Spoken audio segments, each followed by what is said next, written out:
Hey friends, it's Liz, your official craft nerd, and today I've got 3 easy DIY signs for you. So let's get started. So first up for DIY number one is this adorable pair of signs that I got my inspiration from Pinterest and had to make them because this was my husband and myself to a T. So I found these wood plank signs from Target. I checked out the Target craft section.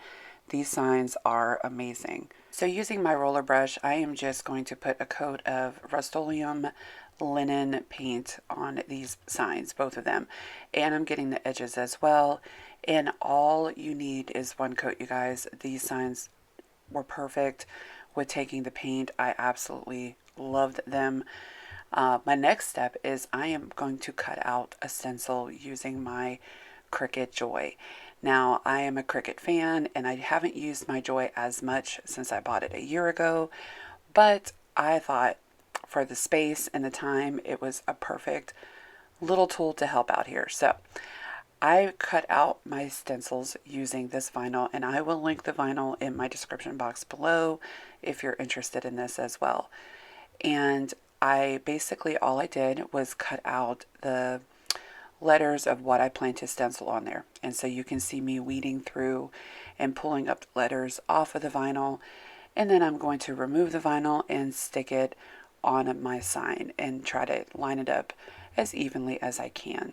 So most of my projects in this video, I am using my Cricut Joy. Now I will say I am not sponsored by Cricut. I have just been a Cricut user for many years now. And so I decided it was time to kind of start sharing more of this tool and how it helps me when I do my crafting.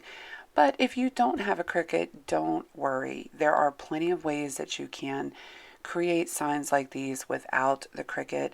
Dollar Tree does sell plenty of different stencils. You can get stencils from Amazon. You can buy stencils from Michael's or Hobby Lobby or any kind of local craft store that can help you with the lettering. You don't even have to stencil it on if that's not your preference. I could have easily just cut my vinyl and placed vinyl letters on here, which means you could just use some stickers. If you can find the right size stickers from Dollar Tree or any kind of store, you do you. Whatever is easiest for you, that's what you need to do when you're creating. So, but in this video, I just really wanted to share a different technique of using Cricut vinyl and making stencils in order to create your projects. Now, what I'm doing here is taking some Waverly chalk paint and ink, and I'm just basically dabbing and, painting over my stencil. Now, do not let the stencil police come after me here. I'm sure my technique is faulty at, all means. I have not stenciled and painted with stencils very, very often. So I know it's probably very sloppy, but it is what it is. This part here is the most satisfying thing for me. I love pulling the vinyl back and seeing what I've done after the paint is dried. So, of course, you saw me hit it with my heat gun. I will link that as well down below in my description box. But this part of the video, that's what makes me so happy. So we're going to watch it again with this second sign just a little bit quicker, but I love the reveal. I don't know what it is. It's just satisfying to see all your hard work pay off. This is the final project, guys. You got to tell me what you think about this one down in the comments below. These guys are definitely hanging up in my bedroom. I love it. Just love it. So hey guys, real quick, if you don't already, I would love for you to hit that subscribe button below and make sure to hit that notification bell to get notified every time I upload something new. And if you're already a subscriber, you guys, thank you so much for coming back and hanging out with me. It definitely warms my heart to have my friends come back and watch my videos. And for the sake of rambling here, guys, if you don't already follow me on Instagram, find me there. I am under Official Craft Nerd. That is my new page. And I definitely would appreciate you guys coming over and saying hey to me there as well. Okay, now for DIY number two. Here is another really fun sign that also was inspired by something I saw on Pinterest. Now I'm using one of these signs from Dollar Tree from Easter, and luckily that paper just pulled right off. Didn't have to worry about sanding it or doing any of that kind of mess. So that was great. Um, I basically am just taking a coat of Waverly chalk paint and ink and giving this sign a once over. It really didn't need any more than that. The sign, the wood pretty much absorbed the paint up pretty well, and that was it. So again, back to my Cricut Joy, cutting out some stencils that I plan to use on this sign in particular. Um, what I'm doing here is basically the same thing as before. I am weeding out my letters so I have my stencil base. Now that roll that you see me cutting out right now, that's my transfer tape. Now with the vinyl, doing these stencils, you know, if you're doing lettering, you're going to have some kind of transfer tape on the back of those letters just to make sure the whole complete letter is transferring over to your sign. But the vinyl is really easy. So if you're not necessarily doing words and you're doing like pictures and stuff like that, and it's all basically connected, you just peel that right off and stick it right on your sign. So, but I absolutely love working with this vinyl. It definitely, you know, it makes it easy for me to do any kind of stenciling, and I don't have a lot of issues with bleeding on there. I think my issue is probably more just sloppy painting and, you know, painting with too much paint on there or just, you know, not paying attention. But hey, whatever, that's me.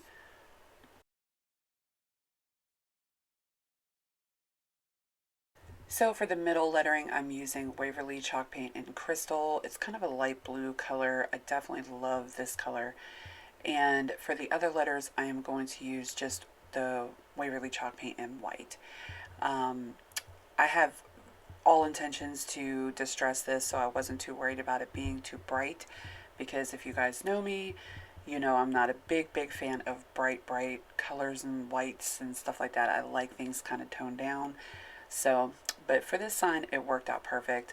I'm using just a chippy brush, basically like a stencil brush on this instead of the little stencil foam brushes that I believe I picked up from Dollar Tree, just because I wanted to try to get a little bit of a different texture, and it did seem to work out. So this was again the satisfying part when you pull all of that off. And then I'm just actually hitting it with my sanding block, and I got that from Dollar Tree as well. I threw on some more white paint just to distress just a little bit more to dirty it up, because y'all know I like all of my stuff to look distressed and dirty. So again, I hit it with that gun. Oh, there's my little ladybug. Love that thing.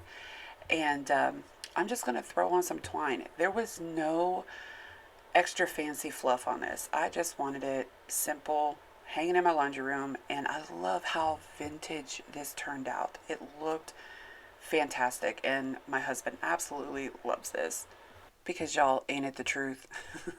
So DIY number 3. Okay guys, I'm going to be real with y'all. This almost didn't make the video. I almost didn't even want to share it. It is one of the ones that I had vision for, and I really had this, you know, idea of how this was going to turn out, and it wasn't great, but I'm going to share it with y'all anyway because I want you guys to see not everything turns out perfect, and it's not horrible, but it could have been better. So I am using 2 of these Easter signs from Dollar Tree. Now, I tried, as you saw, to pull off that paper. That did not work on this. So I said, you know what, fine. You are going to be my background. I am taking some large popsicle sticks. These I get from Walmart, and they're going to be my brace for the back of this. Super simple. Hit some hot glue on the back of there and just place a bunch on the back of these signs. Easy peasy, done. So now I'm taking some butcher paper. You can get this from anywhere. This happens to be from Dollar Tree. And I'm gluing it down on the back of my sign to cover up all that craziness. And then I'm just going to go ahead and take my little X-Acto knife and just trim off the edges. And anything that seemed a little bit rough, I just sand off real quick with my little sander's block. Great little tip for, you know, putting paper on the back of something. That sander's block just will, easy peasy, I've said that too many times. Anyway, you get what I'm trying to say here.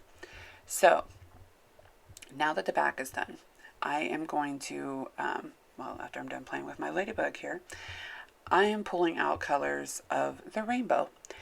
And in my head, I'm thinking I am going to just throw these colors down on the back of this. There was no rhyme or reason other than I wanted to have that rainbow look.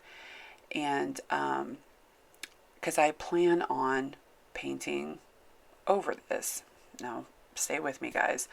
So here you can tell I'm just painting on my rainbow. Please don't jump all over me if I forgot a color. This is all I had. So I'm working with it. But, I mean, as far as I can tell, there we go, rainbow. And now I'm taking stencils, again, that I made on my Cricut Joy, but I didn't show you that video because you guys get the point by now. And I made these, what are they, the dandelions, like when they die and then you can blow them and make a wish on them. I wanted those, and I found this image on the Cricut Design Space, and I'm like, okay, you know, this would be really pretty. I wanted something very spring to me, but still something my style, not too, I don't know how to describe it other than I don't know. I loved this image and I thought this would look great with the rainbow. So in any case, what I'm doing is I'm placing that image down. Now, the difference here is I didn't use like the big part of the stencil. I'm actually using the image. So the plan is to paint over this.